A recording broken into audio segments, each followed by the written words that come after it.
رحم اللہ من قرأ الفاتحہ.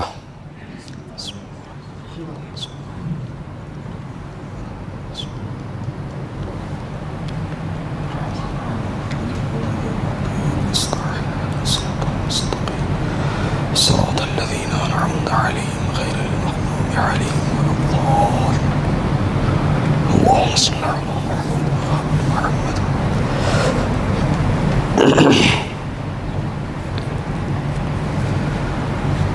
لا حول ولا قوة إلا بالله العلي العظيم. حسبنا الله ونعم الوكيل، نعم المولى ونعم النصير. أعوذ بالله السميع العليم من الشيطان اللعين الرجيم. بسم اللہ الرحمن الرحیم. الحمد للہ الذی لم يتخذ صاحبة ولا ولدا ولم يكن له شريك في الملك ولم يكن له ولي من الذل وكبره تكبيرا. اللهم صل.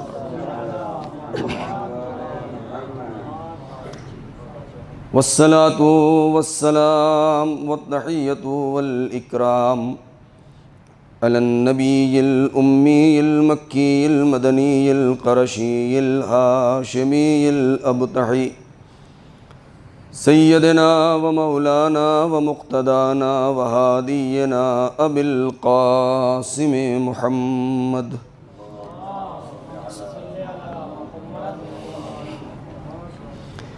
وعلى أهل بيته الطيبين الطاهرين المعصومين المظلومين الذين أذهب الله عنهم الرجس وطهرهم تطهيرا.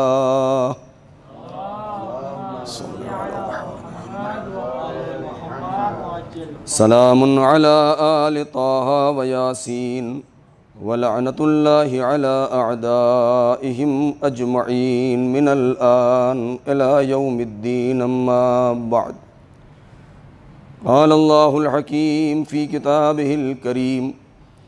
بسم الله الرحمن الرحيم. من المؤمنين رجال صدقوا ما عاهدوا الله عليه فمنهم من قضى نحبه ومنهم من ينتظر وما بدلوا تبدیلا. صلوات پڑھیں بر محمد و آل محمد.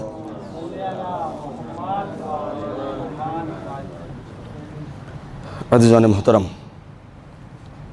علماء کرام اور طلاب عزیز،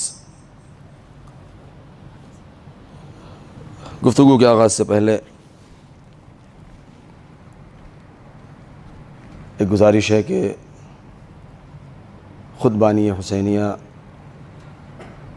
مرحوم جناب مصطفیٰ جعفر صاحب کے فرزند سجاد جعفر صاحب، جو بہت ہی بیمار ہیں، نیو یارک میں ہیں، لہذا ان کی جلد صحت یابی اور جلد سے جلد ریکوری کے لیے التماس کی گئی ہے کہ آپ حضرات 5 مرتبہ آیہ کریمہ کی تلاوت فرمائیں. بسم اللہ الرحمن الرحیم. أَمَّن يُجِيبُ الْمُضْطَرَّ إِذَا دَعَاهُ وَيَكْشِفُ السُّوءَ أَمَّن يُجِيبُ الْمُضْطَرَّ إِذَا دَعَاهُ وَيَكْشِفُ السُّوءَ أَمَّن يُجِيبُ الْمُضْطَرَّ إِذَا دَعَاهُ وَيَكْشِفُ السُّوءَ أَمَّن يُجِيبُ الْمُضْطَرَّ إِذَا دَعَاهُ وَيَكْشِفُ السُّوءَ أَمَّن يُجِيبُ الْمُضْطَرَّ إِذَا دَعَاهُ وَيَكْشِفُ السُّوءَ. پروردگار عالم اہل بیت علیہم السلام کے صدقے میں جتنے بھی مریض ہیں، مریضان اسلام، بالخصوص جناب سجاد جعفر صاحب، جلد سے جلد پروردگار عالم شفائے کامل و عاجل مرحمت فرمائے.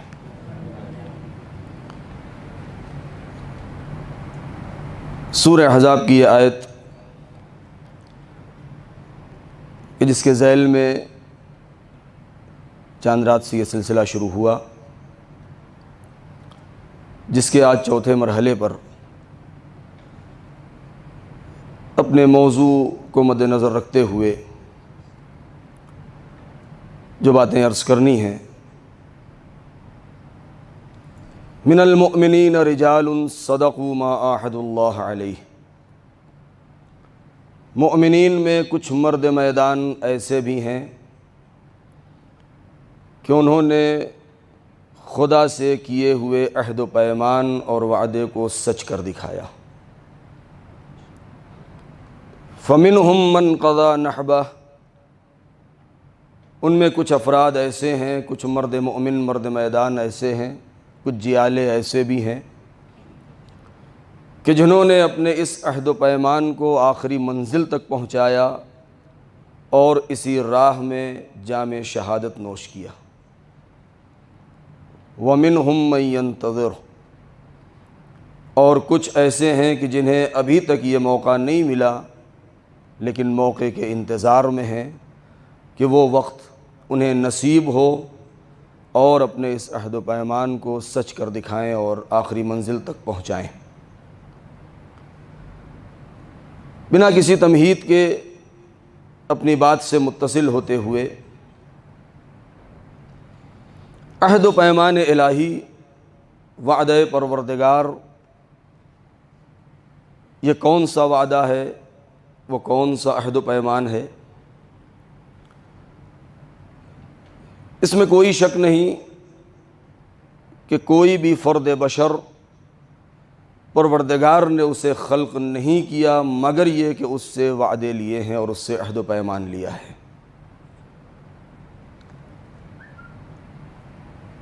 اس صفحہ ہستی پر ایک ایسی مخلوق کہ پروردگار نے جس کے سر پر تاج شرافت رکھ دیا ہے، جسے پیکرے کرامت میں ڈھال دیا ہے، جسے سروری اور سرداری کا حق دیا ہے، اتنی طاقت اس انسان کو دی ہے کہ یہ انسان کائنات کے ذرے ذرے کا سر اپنے آگے جھکا سکے.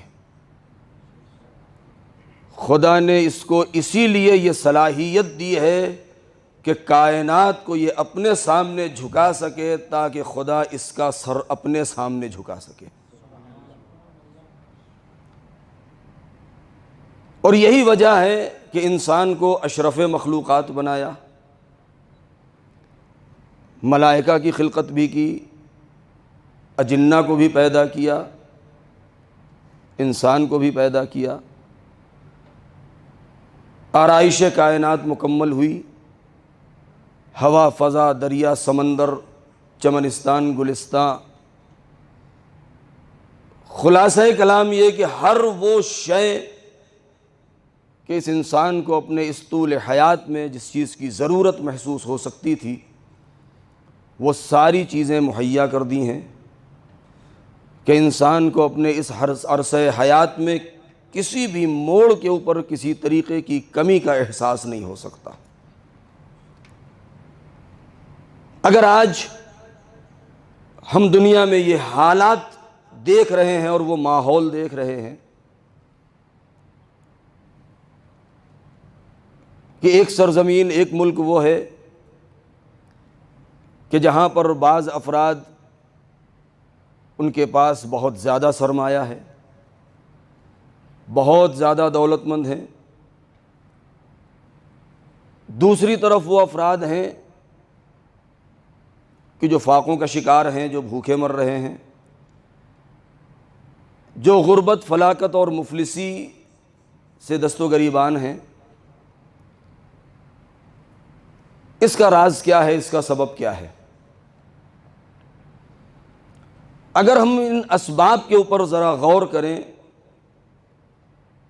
اور تاریخ کا جائزہ لیں، تاریخ بشریت کا، تو ایک بات بہرحال واضح ہے اور وہ یہ کہ کچھ ممالک ایسے ہیں، بس صرف مختصر سی تمہید ہے، میں زیادہ آپ کا وقت اس میں صرف نہیں کروں گا. کچھ ممالک ایسے ہیں کہ جو اس بات کا دعویٰ کرتے ہیں کہ سروری اور سرداری کا حق صرف مجھے حاصل ہے یا ہمیں حاصل ہے، وہ سامراجی طاقتیں، وہ استعماری قوتیں، وہ استثمار کا وہ جذبہ، سپر پاور بننے کا وہ خواب کہ پوری دنیا ہمارے سامنے جھک جائے، ہر انسان ہمارے اشارے پر چلنے لگے، دنیا کے جتنے بھی قوانین ہیں وہ ہم بنائیں گے، لوگوں سے ان کے اختیارات کو چھین لیں گے، لوگوں کا مقدر ہم اپنی مٹھی میں لے لیں، لوگوں کا نصیب ہم خود اپنے قلم سے لکھ دیں۔ لہذا یہ زیادہ خواہی پروردگار عالم نے ہر انسان کو ایک جیسے خلق کیا ہے، ہر انسان کو اس زمین پر برابر کا حصہ دیا ہے۔ اگر کسی ملک میں ہم اس طریقے سے دیکھتے ہیں کہ افریقہ کے بعض ممالک ایسے ہیں کہ جہاں پر ایک وقت کا کھانا اور ایک وقت کی غذا ایک انسان کو نصیب نہیں ہے، تو دوسری طرف بڑی بڑی طاقتیں اور ممالک ایسے ہیں کہ جہاں ہر سال کئی ملین ٹن غذائیں اور گندم اور جو اور چاول اور اس طریقے کی جو غذائی چیزیں ہیں ان کو سمندروں میں ڈال دیا جاتا ہے۔ کیوں؟ اس لیے کہ تاکہ لوگ ہمارے محتاج رہیں۔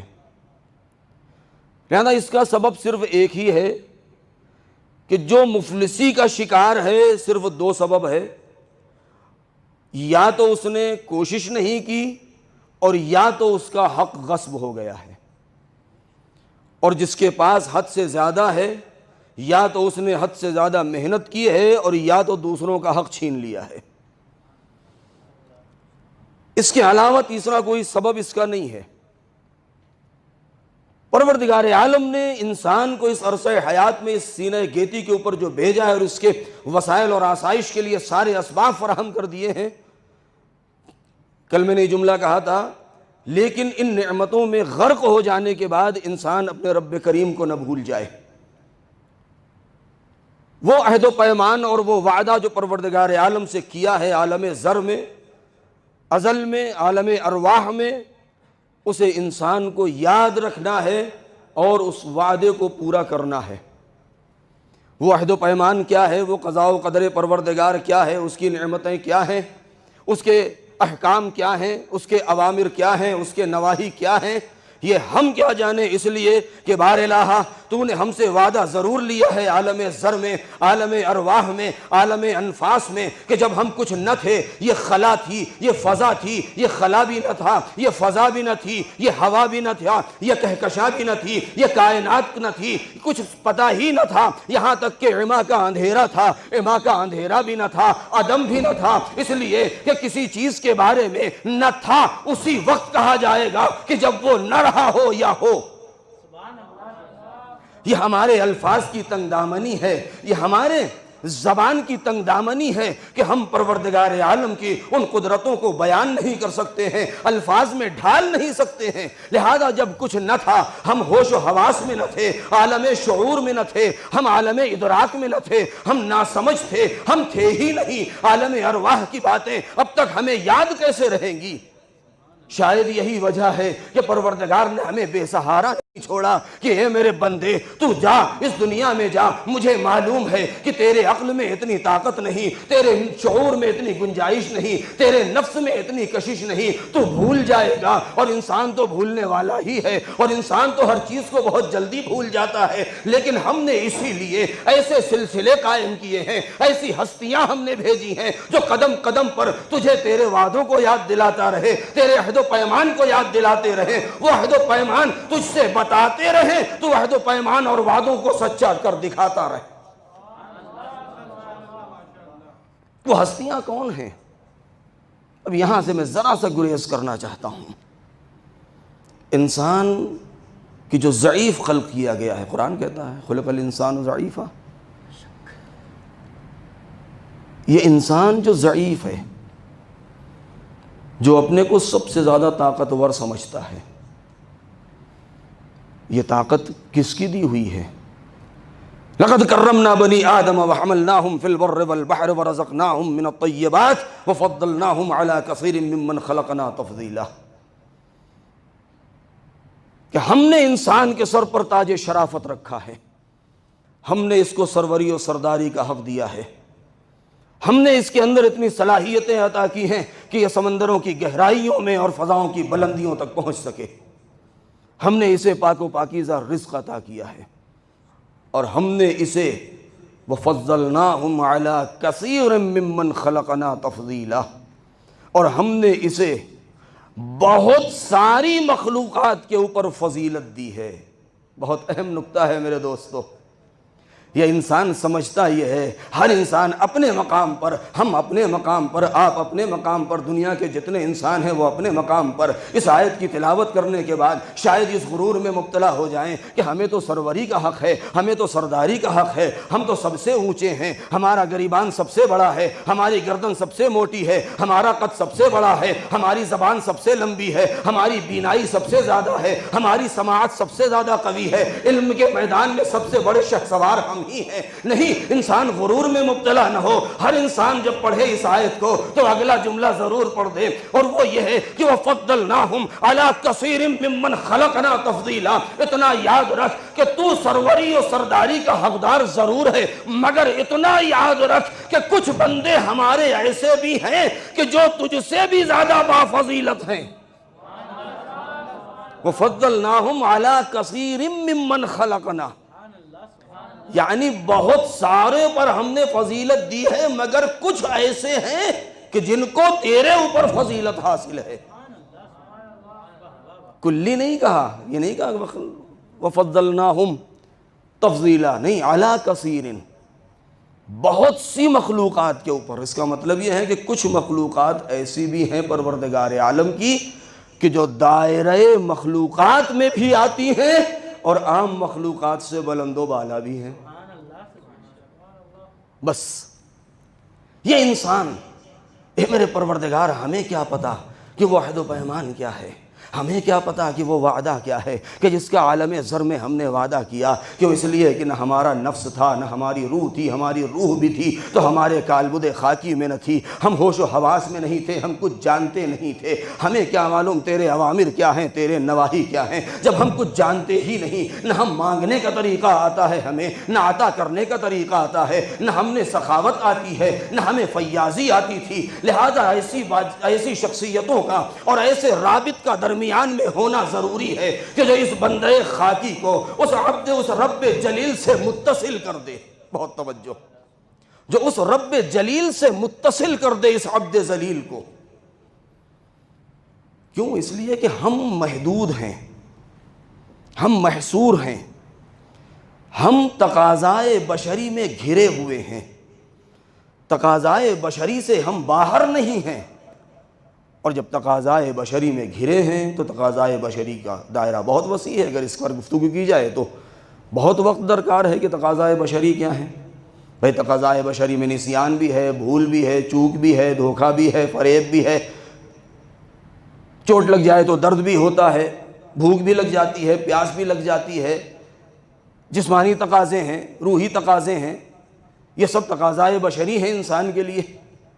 تو جب انسان اتنا محدود ہے، اتنا محصور ہے تقاضائے بشری میں کہ اپنے ماورا کسی چیز کو سمجھ نہیں سکتا، اور وہ اتنا محدود انسان ہے کہ بارگاہ احدیت تک جا نہیں سکتا کہ وہاں تک جا کے، اور یہ کیوں؟ اس لیے کہ اس کے قدم اگر زمین سے اکھڑیں گے بھی علم کے زور کی بنا پر تو فضاؤں میں چلا جائے گا، خلاؤں میں چلا جائے گا، ستاروں کو قریب سے دیکھ لے گا، چاند سورج کا کوئی پیمائش کر لے گا، لیکن ملک و ملکوت تک نہیں پہنچ سکتا ہے۔ ایک جملہ کہنے کو دل چاہتا ہے، جو ناسوت کی مصیبتوں میں گرفتار ہو اسے ملک و ملکوت کی خبر نہیں ہوتی، جو ملک و ملکوت کو نہیں جانتا وہ جبروت کو کیا جانے گا، جو جبروت کو نہیں پہچان سکتا وہ ملک لاہوت کی کیا خبر رکھے گا۔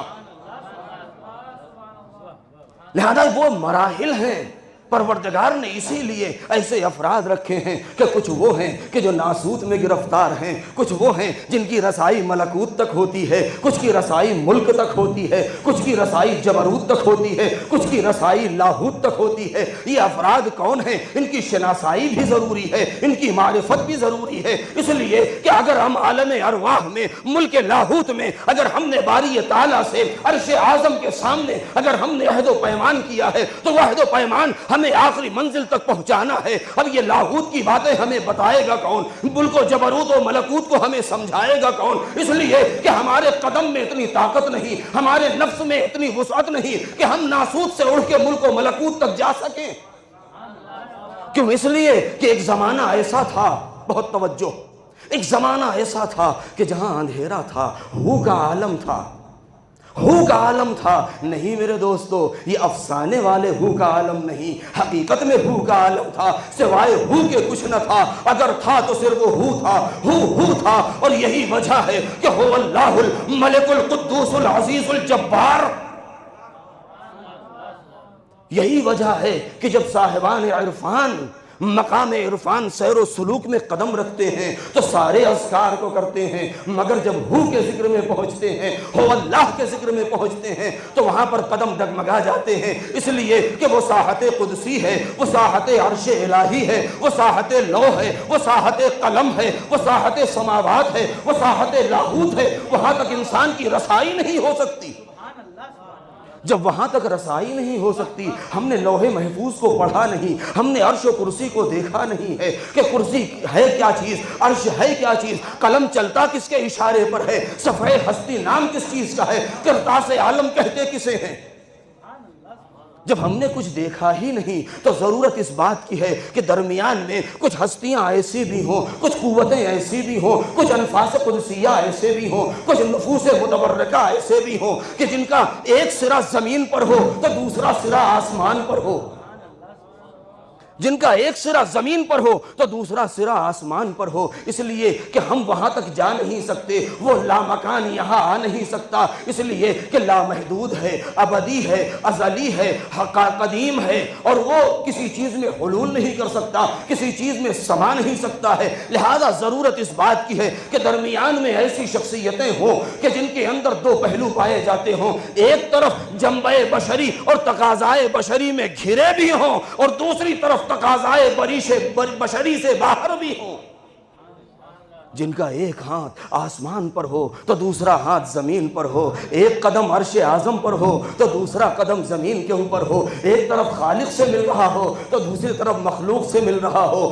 ایک طرف عبد سے مل رہا ہے تو دوسری طرف معبود سے مل رہا ہے۔ یہی وہ ہستیاں ایسی ہیں کہ جب ہم نے تاریخ میں دیکھا، جب ہم نے حدیث اور روایات کی روشنی میں دیکھا، جب ہم نے تفسیر میں دیکھا، جب ہم نے کردار کی روشنی میں دیکھا تو ایسی ہستیاں ہمیں نظر آئیں کہ جن کا عجیب عالم ہے کہ تقاضائے بشری میں گھرے ہوئے رہتے ہوئے پیکر بشری میں جب بے عنوان انسان، بے عنوان مخلوق اپنا مظاہرہ کیا ہے، اپنے کو پہچنوایا ہے تو انداز عجیب ہے، عالم عجیب ہے۔ سر سجدہ خالق میں رکھتے ہیں، آواز دیتے ہیں، الہی انا عبدک الضعیف الذلیل الحقیر المسکین، پروردگار میں تیرا ذلیل بندہ ہوں، میں تیرا مسکین بندہ ہوں، میں تیرا ناچار بندہ ہوں، میں تیرا مجبور بندہ ہوں، میں تیرا ذلیل بندہ ہوں۔ لیکن یہی انسان کہ جو پیکر انسانی میں ہے کہ پروردگار نے جب فشار دیا ہے اور اس نور کو پیکر بشر میں ڈھال دیا تو سر سجدہ خالق میں رکھ کے اپنی عز و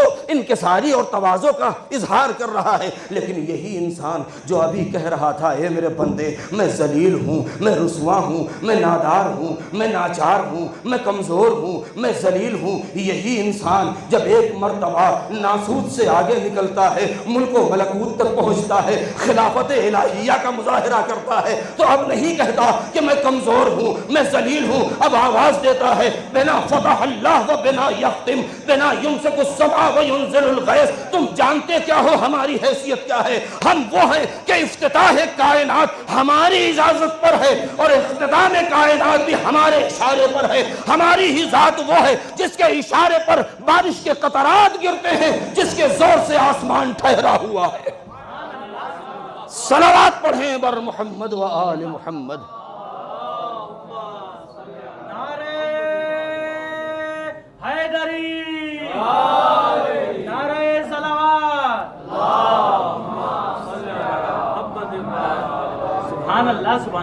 ایسی ہستیاں جب ہوں تب عالم بشریت اور عالم کائنات اس کے اوپر فخر کرے، نہیں خالق کائنات فخر کرے۔ جب ایسی ہستیاں پیدا ہوئیں تب پروردگار نے کہا فَتَبَارَكَ اللَّهُ أَحْسَنُ الْخَالِقِينَ۔ یہ انسان ہے۔ بس اپنے اصلی مقصد پر میں آنا چاہتا ہوں۔ زیارت جامعہ کبیرہ، بڑے بڑے اہل عرفان، علماء، مراجع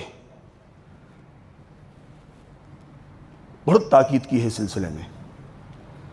اگر ہم زیارت جامعہ کبیرہ کا مطالعہ کریں، صرف بعنوان زیارت نہیں، اس کے اندر جو مفاہیم پائے جاتے ہیں، میں پھر وہ جملہ کہہ دوں کہ بہت سنبھل کے میدان عرفان میں انسان قدم رکھے، کیونکہ جو چیزیں بیان کی گئی ہیں خود معصوم نے، 10ویں امام سے روایت ہے، 10ویں امام نے بیان کیا ہے زیارت جامعہ کبیرہ کو، کہ جب کسی صحابی نے کہا کہ مولا میں آپ کے دربار میں حاضر ہوں، آپ کے اجداد کی قبر پر جاؤں زیارت کرنے کے لیے، تو ہمیں معلوم نہیں ہے کہ آپ کی حقیقت اور حیثیت کیا، ہم کیسے آپ کو سلام کریں۔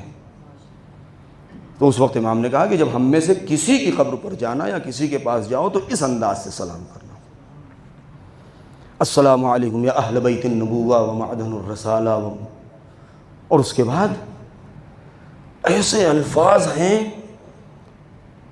کہ جس میں خاص طور سے یہ کہا گیا، اور وعدہ یعنی خود زائر جو پڑھتا ہے زیارت وہ کہتا ہے کہ ہم اس بات کا یقین رکھتے ہیں کہ ہماری بازگشت بھی آپ ہی کی طرف ہونے والی ہے۔ یہ وہ مراحل ہیں کہ جن کو بیان کرنا بہت سخت ہے۔ ہم جیسا انسان بے بضاعت کہ اس کے اوپر کیا روشنی ڈالے گا؟ یہی وجہ ہے۔ بہت قریب، میں جلدی جلدی اپنے اس مقصد سے قریب ہونا چاہتا ہوں۔ کچھ وہ ہیں کہ جنہوں نے رہبری کا دعویٰ کیا، رہنمائی کا، رہبر ہونے کا، ہادی ہونے کا۔ کچھ لوگوں نے یہ دعویٰ کیا نہیں کہ وہ منزل ہیں۔ ایسے ایک جملہ کہہ کے آگے بڑھ جاؤں گا۔ اہل بیت کی شان کو اگر پہچاننا ہے تو اس زیارت کے آئینے میں اسی سے پہچان لے کہ اہل بیت راہ بھی ہیں، راہنما بھی ہیں، منزل بھی ہیں۔ راہ بھی ہیں، رہنما بھی ہیں، منزل بھی ہیں۔ اگر ہم نے راہ سمجھ کے اس راہ پر چل دیے تب بھی نجات، رہبر سمجھ کے ان کے ساتھ چل دیے تب بھی نجات، منزل سمجھ کے در سیدہ پہ جھک گئے تب بھی نجات۔ صلوات پڑھیں بر محمد و آل محمد۔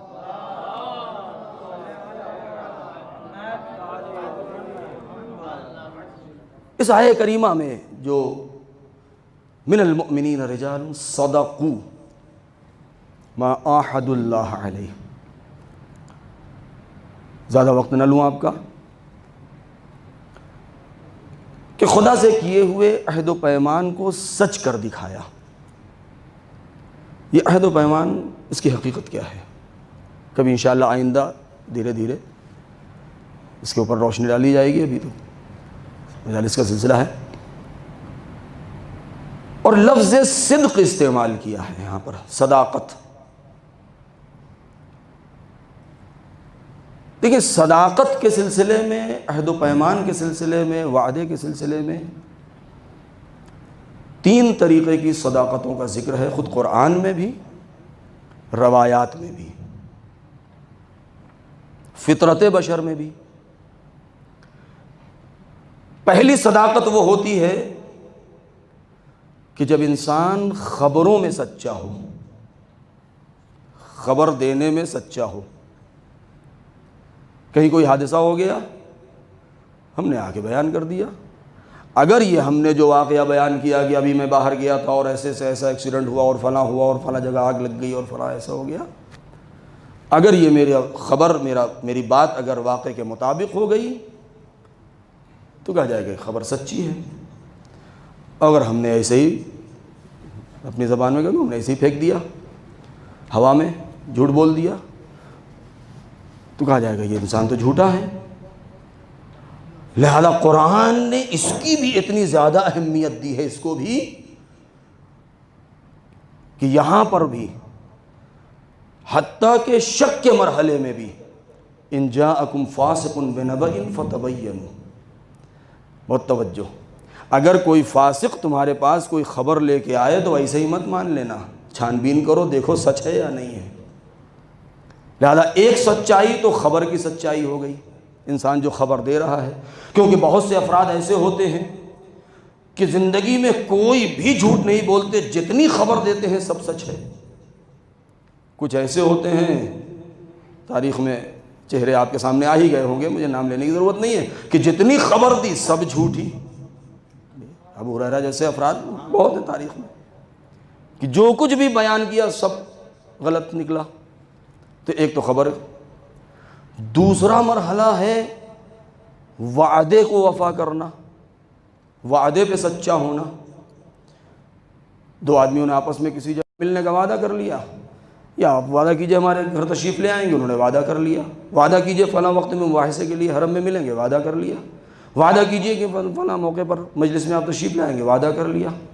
تو ایک تو یہ وعدہ ہے، وعدہ کیجئے کہ آپ فلاں مقام پر اگر میں مصیبت میں پڑ گیا میری مدد کریں گے، وعدہ کر لیا۔ تو یہ وعدہ ہوا۔ تو ایک تو خبر کی سچائی، کذب و صدق، اور ایک وعدے کا کذب و صدق، کہ اگر یہ انسان اپنے وعدے پہ پکا اترا، پہنچ گیا وقت پر، ٹائم پر، تو کہا جائے گا یہ انسان بالکل سچا ہے، کبھی وعدہ خلافی نہیں کرتا۔ اور اگر وعدہ کر کے اور مکر جائے اور نہ وقت پہ پہنچے تو کہا جائے گا بہت جھوٹا انسان ہے، وعدہ خلاف ہے، وعدہ خلافی کر دیا اس نے۔ یہ دو چیزیں ہو گئیں۔ تیسری سچائی یعنی صدق و کذب عہد و پیمان کے مرحلے میں ہے، کہ جہاں پر عہد و پیمان کیا جاتا ہے۔ فرق کیا ہے ان تینوں میں؟ مفسرین نے جو بیان کیا ہے، فرق یہ ہے کہ صدق و کذب خبر کے سلسلے میں، کہ جہاں پر صرف ایک انسان کا معاملہ ہوتا ہے عام انسانوں سے، کہ ایک خبر کو دے رہا ہے، ممکن ہے سچ ہو، ممکن ہے جھوٹ ہو۔ وعدہ جب انسانوں کے درمیان آپس میں ہو تو اسے وعدہ کہتے ہیں، لیکن عہد و پیمان اسے کہتے ہیں کہ جب بندے اور خالق کے درمیان وعدہ ہو تو اسے عہد و پیمان کہتے ہیں۔ اب یہاں پر نہ خبر بولی جائے گی نہ وعدہ بولا جائے گا، پروردگار سے وعدہ نہیں کیا کسی نے، پروردگار سے عہد و پیمان کیا ہے۔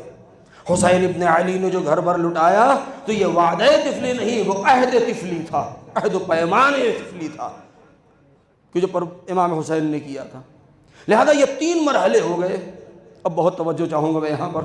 اب اگر ان تین مرحلوں میں سے چاہے خبر کا مرحلہ ہو، چاہے وعدے کا مرحلہ ہو، چاہے عہد و پیمان کا مرحلہ ہو، اگر ان تین مرحلوں میں سے انسان کسی ایک مرحلے میں بھی جھوٹا ثابت ہو گیا تو اس کا اعتبار اٹھ جائے گا، اس کی شخصیت مجروح ہو جائے گی، وہ قابل اعتبار نہ رہے گا، قابل بھروسہ نہ رہے گا، معاشرے میں بدنام ہو جائے گا۔ یہ کہہ دیا جائے گا کہ یہ انسان تو ہمیشہ جھوٹ بولتا ہے، اس نے تو کوئی خبر کبھی سچ سنائی ہی نہیں ہے، وہ فاسقین کے دائرے میں چلا جائے گا، لوگ اسے بزہکار کہیں گے، لوگ اسے گنہگار کہیں گے، لوگ اسے دھوکے باز کہیں گے، لوگ اسے مکار کہیں گے، یہ خبروں کے سلسلے میں۔ لیکن اگر کسی نے وعدہ توڑ دیا، وعدہ قول دے کر کے، تو بھی یہی کہا جائے گا کہ اس انسان کا کیا بھروسہ، اس نے تو ہمیشہ وعدہ کر کے اور وعدہ خلافی کی ہے، کبھی وقت پر آیا ہی نہیں، ہمیں مہمانی پر دعوت دیا، خود گھر میں تالا بند کر کے چلا گیا، یا ہم سے وعدہ کیا تھا کہ آپ ہمارے یہاں آئیے گا، میں پہنچا اور مجھے ملا نہیں، لہذا وہ کہیں وقت پر آتا نہیں ہے، لہذا وعدہ خلاف ہے۔ عہد و پیمان بھی اگر اسی طریقے سے ہے کہ انسان نے عہد و پیمان اپنے پروردگار سے کیا ہے، لیکن بندوں کو دھوکہ دے سکتا ہے، خدا کو دھوکہ نہیں دے سکتا، نماز کو کھا جائے، روزے کو کھو جائے، احکام الہی کی پرواہ نہ کرے اور سامنے ظاہری اعتبار سے بہت بڑا مومن بنتا رہے، چاہے جتنی بڑی داڑھی رکھ لے، چاہے جتنا اونچا پائجامہ پہن لے، چاہے جتنا لمبا کرتا پہن لے، چاہے مونچھیں جڑ سے مڑوا دے، اس میں کوئی فرق پڑنے والا نہیں ہے۔ یہ انسان کا ایمان اس کے قلب سے تعلق ہے، انسان کے ایمان کا اس کے ظاہر سے تعلق نہیں ہے۔ لہذا اگر ان 3 مرحلوں میں کسی ایک مرحلے میں بھی انسان جھوٹا نکل گیا تو اسے سچا نہیں کہا جائے گا. بس میں آخری منزل پہ پہنچ چکا ہوں. اسے سچا نہیں کہا جائے گا، وہ ہمیشہ جھوٹا کہا جائے گا. لیکن ان تینوں مرحلوں میں سب سے آسان چیز جو ہے وہ خبر ہے. سب سے آسان چیز کہ باہر ایک چیز دیکھا، اس کی خبر ہم نے آپ کو دے دیا. ہمارے دوست کے یہاں کوئی پروگرام ہوا، اس کی خبر ہم نے آپ کو دے دیا. لیکن اس میں بھی بہادری ضروری ہے، شجاعت ضروری ہے. اس لیے کہ اگر کہیں ہماری بات جھوٹی نکل گئی تو پھر ہم بچ نہیں پائیں گے. لیکن ان تینوں میں سب سے آسان جو ہے یہ ہے. اور دوسرا مرحلہ جو وفا کا ہے، وعدے کو پورا کرنا، یہ اس سے زیادہ سخت ہے. وعدے کو پورا کرنا یہ اس سے زیادہ سخت ہے. اور تیسرا مرحلہ سب سے زیادہ سخت ہے کہ وہ عالم ذر میں، عالم ارواح میں جو ہم نے پروردگار سے وعدہ کیا ہے، ہم اس کے اوپر گامزن رہیں. لہذا ان تینوں مرحلوں میں کم سے کم ایک چیز تو ضروری ہے کہ انسان کے اندر شجاعت بھی ہو، غیرت بھی ہو، ہمت بھی ہو، حمیت بھی ہو. یہ ساری چیزیں جب پائی جائیں گی تب انسان مرد کہا جائے گا. جب انسان مرد ہو جائے، ساتھ ساتھ مومن بھی ہو، تب مرد مومن کہا جائے گا. اور جب میدان سے کبھی اس کے قدم اکھڑے نہیں تب مرد میدان بھی کہا جائے گا. اب جو انسان کبھی سچ بولتا ہو، کبھی جھوٹ بولتا ہو، کبھی شک میں مبتلا ہو، زندگی میں کبھی یقین آیا ہی نہ ہو، تو وہ سچا کیسے ہو سکتا ہے؟ جو میدان سے ہمیشہ بھاگتا رہا ہو وہ وعدے کا پکا کیسے ہو سکتا ہے؟ وہ مرد کیسے ہو سکتا ہے؟ اسے مرد میدان کہا ہی نہیں جا سکتا. لہذا جب ان 2 مرحلوں میں وہ انسان ناکام رہا تو تیسرے مرحلے کا کیا اعتبار؟ بہت توجہ. تیسرے مرحلے کا کیا اعتبار؟ شاید یہی وجہ تھی کہ بڑے بڑے لوگوں نے اپنے کو صدیق کہلوایا، اپنے کو سچا کہلوایا، لیکن بھری کائنات میں جب جھوٹوں کے مقابلے میں جانے کا موقع آیا تو اس پوری دنیا میں نبی کو اپنے علاوہ صرف 4 ہی نظر آئے.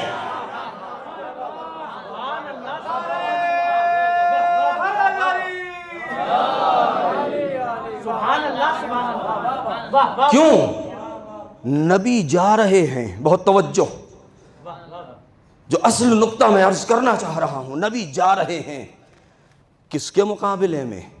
اپنی سچائی ثابت کرنے کے لیے، اسلام کی آبرو بچانے کے لیے، دین کی حقانیت کو ثابت کرنے کے لیے، احقاق حق کے لیے، ابطال باطل کے لیے جا رہے ہیں. لہذا اب ایسے سچے ہونے چاہیے جو خبروں میں بھی سچے ہو، جو وعدوں میں بھی سچے ہو، جو عہد و پیمان میں بھی سچے ہو.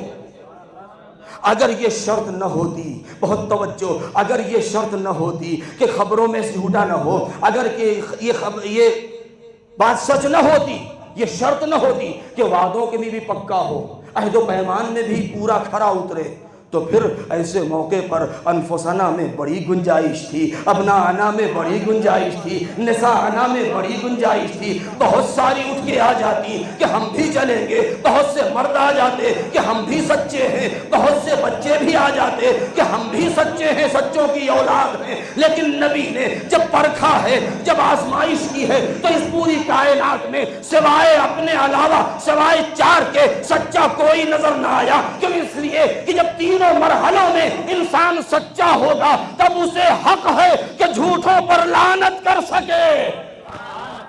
صلوات پڑھیں بر محمد و آل محمد.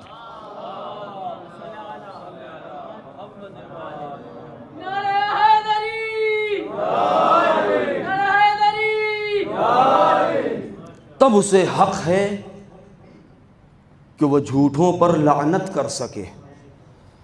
کیوں؟ اس لیے کہ مد مقابل یہی جواب دیا تھا، ہم ایسے صادقین دیکھ رہے ہیں، ہم ایسے سچے دیکھ رہے ہیں، ایسے لوگ دیکھ رہے ہیں، ایسے چہرے کہ اگر یہ کہہ دیں تو پہاڑ اپنی جگہ چھوڑ دیں. اب آخری جملہ دیکھیے، ہم اپنے روزمرہ کی مثال بھی دیکھ سکتے ہیں زندگی میں. خبر ہمیشہ اس چیز کو کہا جاتا ہے کہ جو واقعہ ہو چکا ہو. جو واقعہ ہو چکا ہو اسے کہتے ہیں خبر،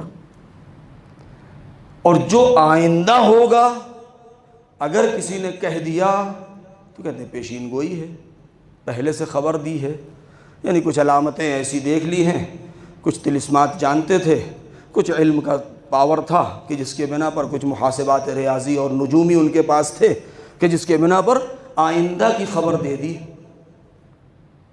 یہ دنیا میں جتنے بھی افراد ہیں، چاہے جتنا پڑھ لکھ لیں، چاہے مراحل علم اور کے معراج پر کہیں کہیں پہنچ جائیں، لیکن آج تک ایسا کوئی نظر نہ آیا، ایسے تو بہت مل گئے کہ واقعہ ہو چکا تو اس کو بیان کر دیا، اور جب وہ واقعہ سچ نکل گیا تو فوراً چھاتی ٹھونک دی اور سینہ تان لیا، گردن اکڑ گئی اور یہ کہہ دیا دیکھا میں نے کہا تھا نا، میں بالکل سچ بولتا ہوں، میں کبھی جھوٹا نہیں بولتا۔ تاریخ ذرا تلاش کرے دیکھے کہ وہ ہستیاں کون ہیں کہ ابھی واقعے کی دور دور تک خبر نہیں ہے، لیکن اگر کہہ دیا تو اگر واقعہ نہیں بھی ہونا تھا تو ہو جائے، اور یہ وہی چار ہیں کہ واقعہ نہیں ہوا لیکن اگر بیوی نے کہہ دیا بچوں کو بہلانے کے لیے کہ اے بچوں تمہارے کپڑے درزی کے یہاں ہیں تو اب درزی کے یہاں رہے ہوں یا نہ رہے ہوں، اور یہاں پر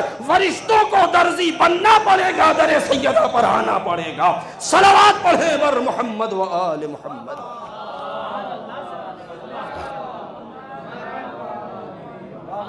کہہ دیں اور واقعہ ہو جائے، یہ ہیں وہ افراد، وہ شخصیتیں کہ جو عبد اور معبود کے درمیان واسطہ ہیں۔ جب ایسے واسطے ہوں گے،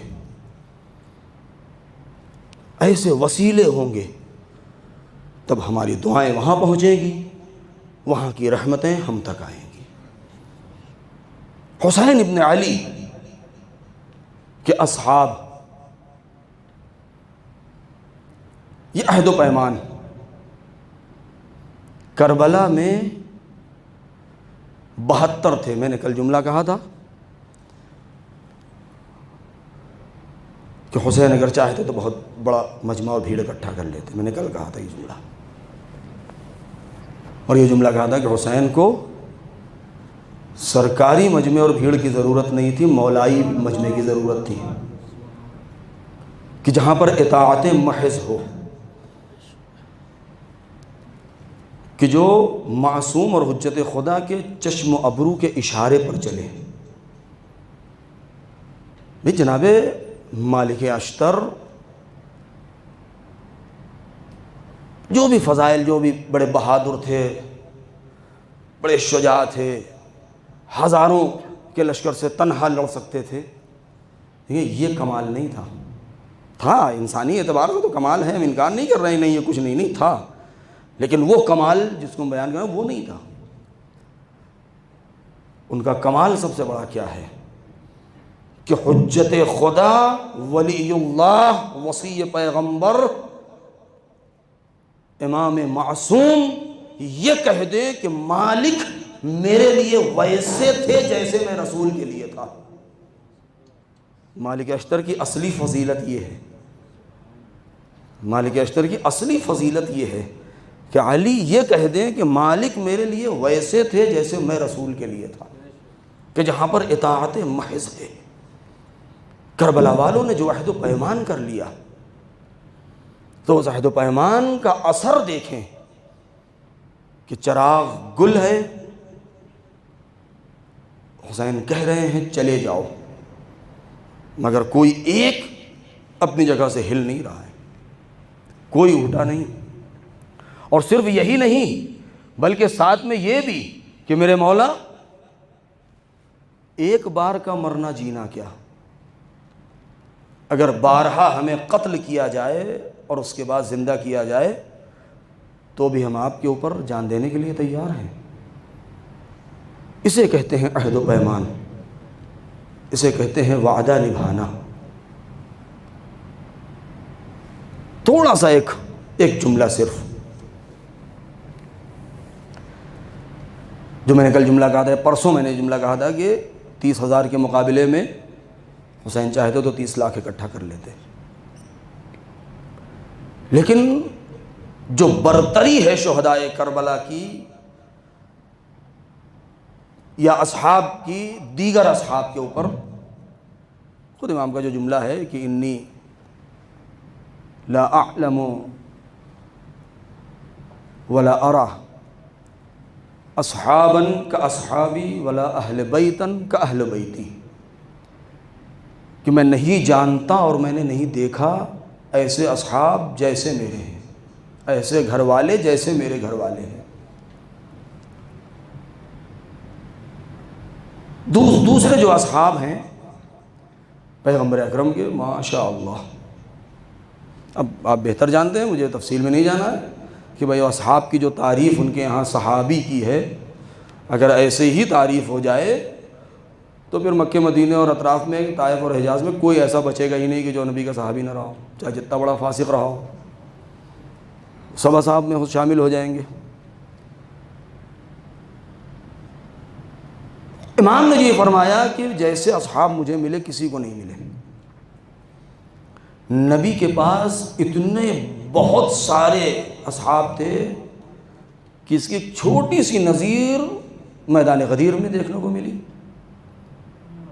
سب نہیں آئے تھے، کچھ آ گئے تھے تو 1.25 لاکھ ہو گئے تھے،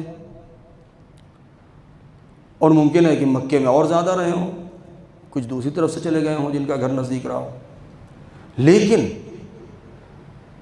جنگوں کا اگر سلسلہ دیکھا جائے تو پہلی جنگ اسلام کی جس میں 313 اور آخری جنگوں تک کئی ہزار کے لشکر ہو گئے تھے۔ مولا علی کے جمل، صفین، نہروان، ناکسین، قاسطین، مارقین سے جو جنگ ہوئی اس میں 40,000، 50,000، 60,000 کا لشکر ہے۔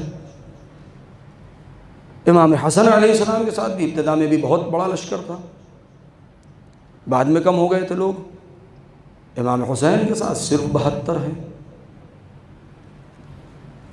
مگر فرق آپ دیکھیں کہ رسول نے مجمع اکٹھا کیا تو اس میں جو علتیں تھیں، جو انگیزہ، جو اسباب تھے، جو محرکات تھے، مختلف تھے۔ جن میں سب سے بڑی بات یہ تھی کہ اگر مر گئے تو شہید، بچ گئے تو غازی، جانباز، کچھ نہ ہوئے تو کم سے کم مال غنیمت ملے گا۔ یعنی ایک لالچ تھی بہرحال۔ مولا علی کے ساتھ میں جو اصحاب تھے ان کے اندر بھی یہ باتیں تھیں کہ مر گئے تو شہید، بچ گئے تو جانباز ہو جائیں گے، غازی بن جائیں گے، اور نہیں کچھ نہیں تو مال غنیمت مل جائے گا۔ وہ بھی نہ ملا تو ہو سکتا ہے کہ امیر المؤمنین نے اپنی حکومت میں ہمیں کہیں کا پردھان بنا دیں، ہمیں کہیں کا والی بنا دیں، کہیں کا گورنر بنا دیں۔ لہذا اس طریقے کی چیزیں تھیں۔ بعض مواقع تو وہ تھے کہ جہاں پر نبی نے ضمانت لے لی تھی کہ تم جاؤ تلوار لے کر کے دشمن کے مقابلے میں کرتا ہوں کہ تمہیں کچھ نہ ہوگا، تم بچ کے واپس آ جاؤ گے، لیکن اس کے باوجود بھی اتنی ہمت نہ تھی کہ میدان میں جاتے۔ لیکن کربلا، حسین بار بار کہہ رہے ہیں کہ دیکھو بچنے کی کوئی امید نہیں ہے، نہ مال ملے گا، نہ جان بچے گی، سب کے سب قتل ہو جاؤ گے، مال و اسباب لٹ جائیں گے۔ میں ایک جملہ کہنا چاہتا ہوں، مال غنیمت کی لالچ دے کر کے اصحاب اکٹھا کرنا اور ہے، اور موت کی خبر دے کر کے اصحاب اکٹھا کرنا حسین کا کمال تھا۔ موت کا یقین دلا کے یہ قافلہ چل رہا ہے۔ چلتے چلتے ایک مقام آیا، اس مقام پر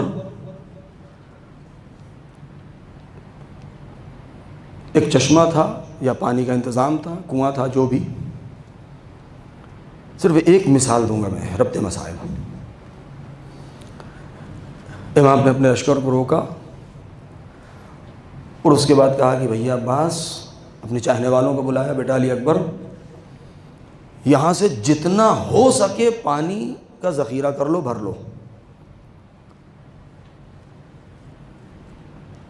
یہاں پر ایک چھوٹی سی تحلیل میں آپ کے سامنے رکھوں، صاحبان علم ہے، آپ کی نظر ہے تاریخ کے اوپر۔ امام جب مکے سے چلے تھے تو کتنے لوگ رہے ہوں گے؟ بس اصلی جو مصائب کا جو حصہ وہ یہی ہے، بس سمجھ لیجیے آپ،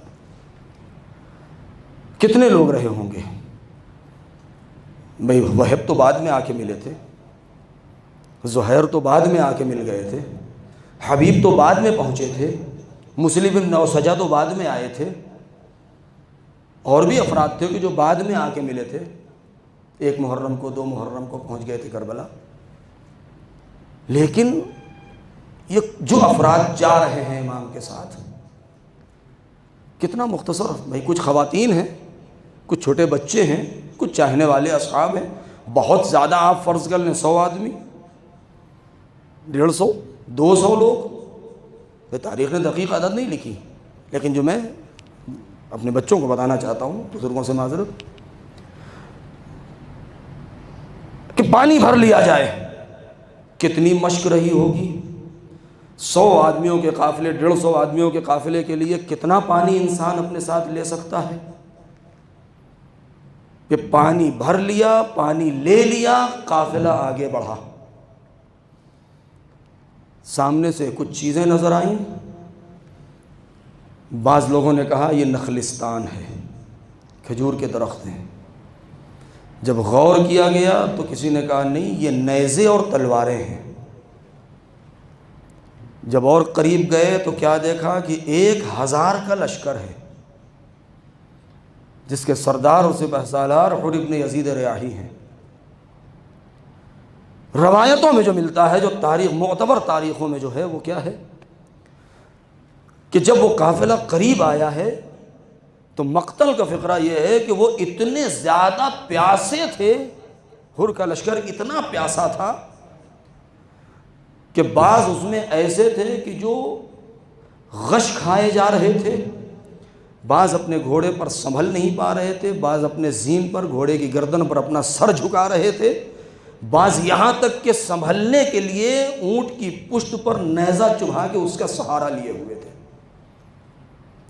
جب یہ حالت دیکھی تو ایک مرتبہ فوراً حسین نے کیا کہا، اے بھیا عباس کچھ مت پوچھو، پہلے ان کو سیراب کرو۔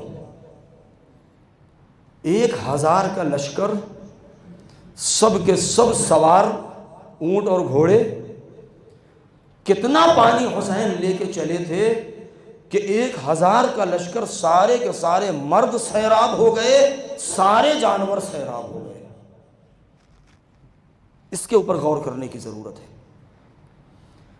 تاریخوں میں ملتا ہے کہ کچھ افراد ایسے پیاسے تھے کہ جن کی گردنیں رک نہیں رہی تھی، تو حسین ابن علی نے ان لوگوں کے سروں کو پکڑا ہے، سہارا دیا ہے اور کہا بیٹا علی اکبر اس کو پانی پلاؤ۔ جب سب کے سب سیراب ہو چکے اور سب کے جان میں جان آ گئی ہے اور ایک مرتبہ لشکر کے چلنے کا وقت آیا ہے تو حر نے بڑھ کے لجام فرس پہ ہاتھ ڈال دیا۔ جیسے ہی اس نے امام کی رہوار کی لگام پکڑی ہے، کہا نہ، میں مأمور ہوں، مجھے حکم دیا گیا ہے کہ میں آپ کو اس راستے پر لے جاؤں جہاں کے لیے مجھ سے کہا گیا ہے۔ امام نے کہا میرا راستہ چھوڑ دے، مجھے کوفے جانے دے۔ کہا نہیں۔ جیسے ہی لجام فرس پہ ہاتھ ڈالا، امام نے ایک جملہ کہا، سکولت کا امک یا حر، اے حر تیری ماں تیرے ماتم میں بیٹھے۔ عرب کے کلچر میں ماں کے حوالے سے کوئی بات کہہ دینا بہت برا مانا جاتا تھا۔ جیسے ہی یہ بات کہی، 1000 کا لشکر کا سردار حر بہادر شجاع انسان تھا، ایک مرتبہ غیرت اس کی جوش میں آئی مگر سر کو جھکا لیا۔ کہا آپ نے بہت بڑی بات مجھے کہہ دی ہے، مگر کوئی اور ہوتا تو میں اس سے سخت جواب دیتا، مگر میں کیا کروں کہ آپ کی ماں فاطمہ ہے۔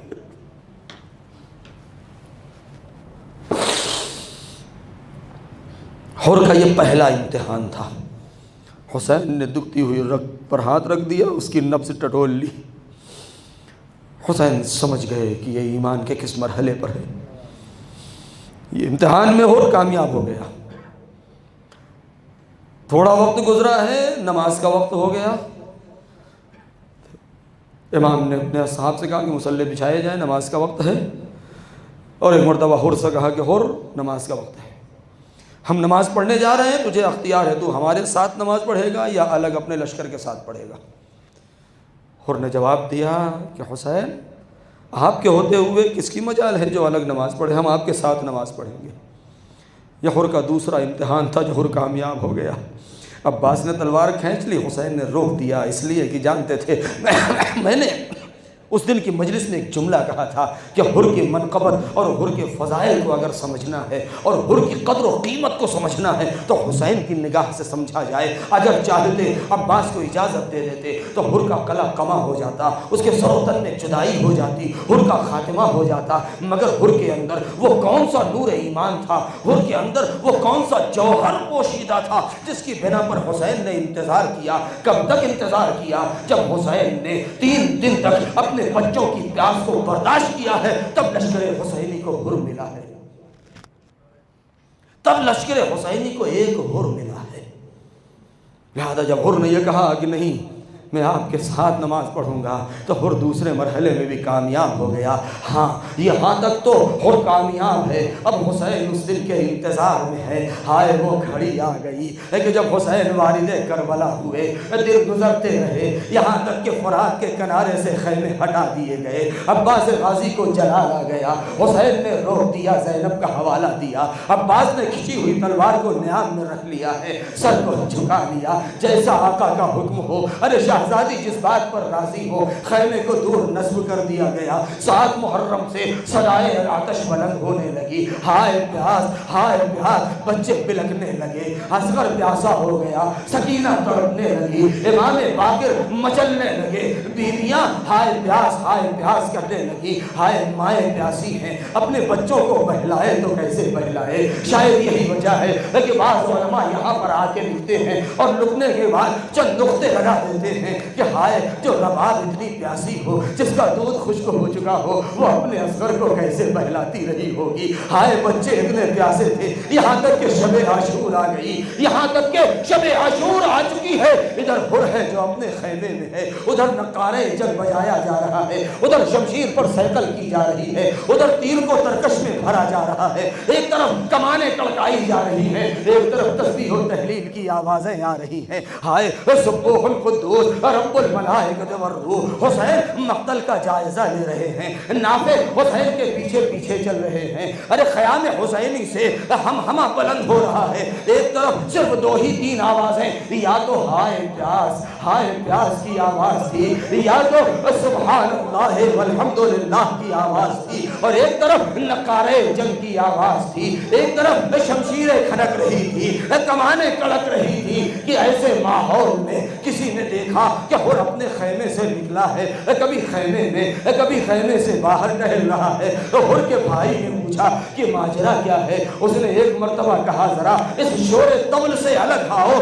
جہاں ڈھول بجائے جا رہے تھے، ایک گوشے میں لے جا کے کہا ذرا غور سے سنو تو کچھ سن رہے ہو؟ اب جو اس نے سنا تو سنا العطش العطش، کہا ارے یہ تو پیاسے ہیں، پانی تو ہم ہی نے بند کیا ہے، اسی لیے تو بند کیا ہے تاکہ یہ کمزور ہو جائیں، تاکہ ہم جنگ جیت لیں۔ حر نے کہا نہیں، ارے یہ آواز ہم سے برداشت نہیں، میں اپنے کو جنت و جہنم کے درمیان دیکھ رہا ہوں، میں اس آوازوں کو سن نہیں رہا، میں سن نہیں سکتا۔ کہا کیا ارادہ ہے؟ کہا میں جا رہا ہوں حسین کی طرف، اپنے بیٹے کو لیا، اپنے غلام کو لیا۔ کہا بابا خیر تو ہے؟ کہا چلو حسین سے معافی مانگنے کا وقت ہے، چلو ارے حق کی جانب جانے کا وقت ہے۔ ارے جب حر چلا ہے تو کچھ دور پہنچنے کے بعد ایک مقام پر ٹھہر کے اپنے بیٹے سے کہا اے میرے لال مجھے حسین سے بڑی شرمندگی محسوس ہو رہی، اے میرے لال میں کیسے سیدہ کے لال کا سامنا کروں گا؟ تم میرے ہاتھوں کو باندھ دو، میرے آنکھ پر پٹی باندھ دو،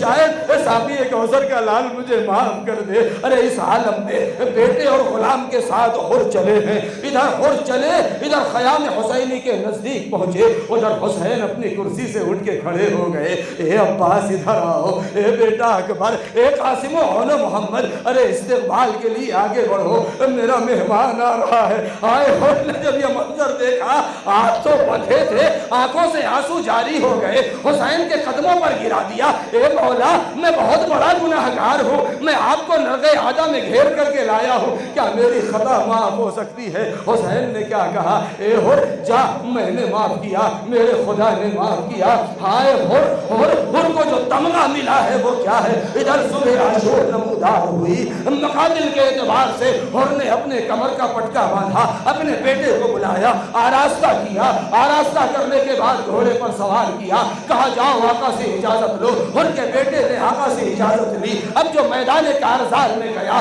تو حملے پہ حملہ کرنا شروع کر دیا، یہاں تک کہ جب ہر کا بیٹا جس کا نام علی تھا، روایتوں میں علی ملتا ہے، جب ایک مرتبہ گھوڑے سے گرا، ہر کے کھانوں تک جب آواز پہنچی تو برداشت نہ ہو سکا، کمر کس کے دوڑنا چاہا، لیکن حسین نے کندھے پہ ہاتھ رکھ دیا۔ اے ہر، ارے کہاں جانے کا ارادہ ہے؟ کہا مولا، ارے جوان بیٹے کی آواز بھی ہے۔ کہا ہر، ارے جوان کے سرہانے بوڑھا باپ نہیں جاتا۔ عجب نہیں، عجب نہیں، اور کے نفس نے آواز، اے مولا، ارے اس وقت کیا ہوگا جب اکبر پکارے گا؟ آپ ارے گرتے پڑتے اکبر کی بھالی۔ اجرکم علی اللہ۔ حسین ہر کے بیٹے کی میت کو لے کر کے آئے، اب ہر نے رخصت چاہی، امام نے رخصت کر دیا۔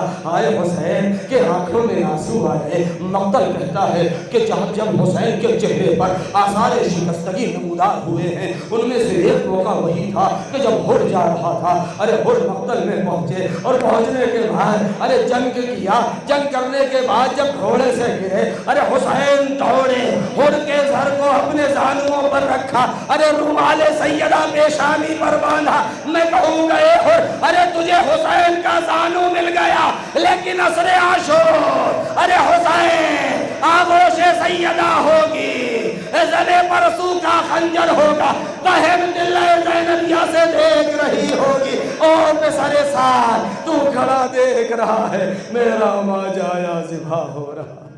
وَسَيَعْلَمُ الَّذِينَ ظَلَمُوا أَيَّ مُنْقَلَبٍ يَنْقَلِبُونَ أَلَا لَعْنَةُ اللَّهِ عَلَى الْقَوْمِ الظَّالِمِينَ۔